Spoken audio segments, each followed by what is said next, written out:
Judges 21. The men of Israel had taken an oath at Mizpah, "Not one of us will give his daughter in marriage to a Benjamite." The people went to Bethel, where they sat before God until evening, raising their voices and weeping bitterly. "Lord, God of Israel," they cried, "why has this happened to Israel? Why should one tribe be missing from Israel today?" Early the next day the people built an altar and presented burnt offerings and fellowship offerings. Then the Israelites asked, "Who from all the tribes of Israel has failed to assemble before the Lord?"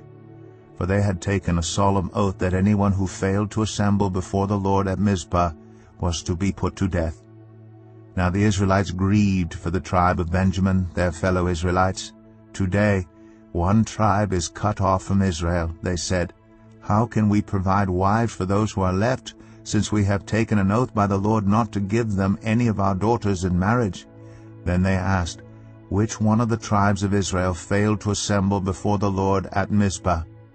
They discovered that no one from Jabesh-Gilead had come to the camp for the assembly. For when they counted the people, they found that none of the people of Jabesh-Gilead were there. So the assembly sent 12,000 fighting men with instructions to go to Jabesh-Gilead and to put to the sword those living there, including the women and children. "This is what you are to do," they said. "Kill every male and every woman who is not a virgin." They found among the people living in Jabesh-Gilead 400 young women who had never slept with a man, and they took them to the camp at Shiloh in Canaan. Then the whole assembly sent an offer of peace to the Benjamites at the rock of Rimmon. So the Benjamites returned at that time and were given the women of Jabesh-Gilead who had been spared. But there were not enough for all of them.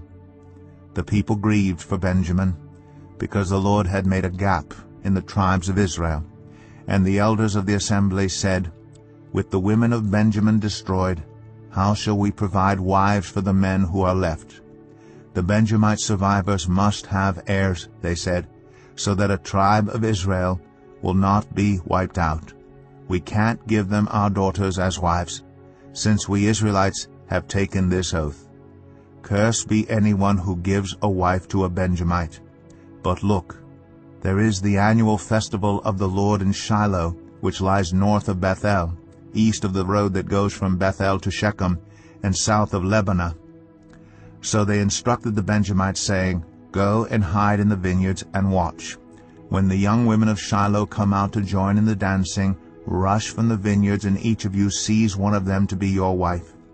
Then return to the land of Benjamin. When their fathers or brothers complain to us, we will say to them, 'Do us the favor of helping them, because we did not get wives for them during the war.' You will not be guilty of breaking your oath because you did not give your daughters to them." So that is what the Benjamites did. While the young women were dancing, each man caught one and carried her off to be his wife. Then they returned to their inheritance and rebuilt the towns and settled in them.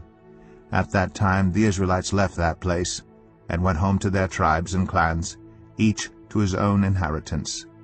In those days Israel had no king. Everyone did as they saw fit.